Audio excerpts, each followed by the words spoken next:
Tavariny fanabalana izay voaray avy any amin'ny lapa-panjakany avloa ny ariva teo dia nanatanteraka fivoriana avy hatrany ny teny amin'ny antemera-pirenena teny.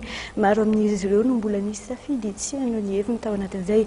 Vola Ravoavy sy Tsiry Rakotarsan no teny toerana teo amin'ny feon'ny Sidonie Raingo Malala.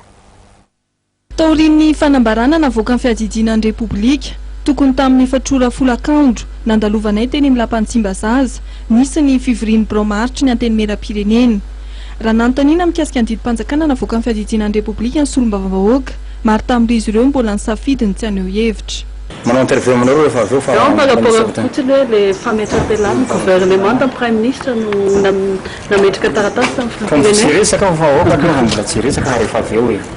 Anisan'ny nanaiky hitondra ny fijeriny kosa ny solombavambahoaka Antsalova sy Sambava. Efa nampoiziny iny hafa ihany ngeny filotenena no manapaka ny raha ihany iny zavatra mieritserety iny any tanterahany dia za tsy manao hoe faly na tsy faly a tsy zay fa efa zavatra efa nampoiziny iny fatako azy zay fatako azy nametaka izy satria nanao asa izy ary voelingelina izy raha mbola te haniny asa ihany izy tsy maintsy voelingelina ireny fahendrena reny amiko. Izay hitany mahasoany vahoaka fahendrena zany amin'ny député dia izay tombotsy ny vahoaka ihany.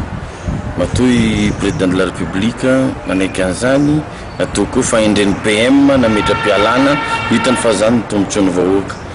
Mety mahatsapa misy zavatra tsy mandeha dia aleny mametra-pialana.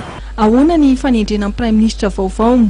Arakaraky ny any maroni satria 54 io mametraka hoe ny antoko politique na vonona antoko politique manolotra zay zany izy ka amiko dia lalam-pandroena ary ao koa nomboko zao atsainy lalam-pandroena zay ny masony vahoaka malagasy dia mitodika aty amin'ny olom-boafidy olona ny fidina zay solotenany aty amin'ny antenimera-pirenena ary ao koa mba apetraka amin'ny hasiny amin'izay ny assemblée nationale fa tsy tefitefena arakaraky ny zitiavana azy. Le fanolorana anarana moa fa anatin'ny samby mieritreritra an'izany ny groupe parlementaire isan'isany ary mazava tsara ny article 54 izay respecten'ny filoham-pirenena tsy maintsy avy aty amin'ny antenimera-pirenena ny fanolorana anarana fa mbola tsy tonga amin'izany tsika zao fa anatin'ny fanomanana an'izany ny député rehetrarehetra. Ho an'ny vondrona parlementaire HVM manokana tsy maintsy hanolotra sosikevitra anarana prime ministre vaovao izy ireo araka nambaran'ny solombavambahoaka ny Sambava.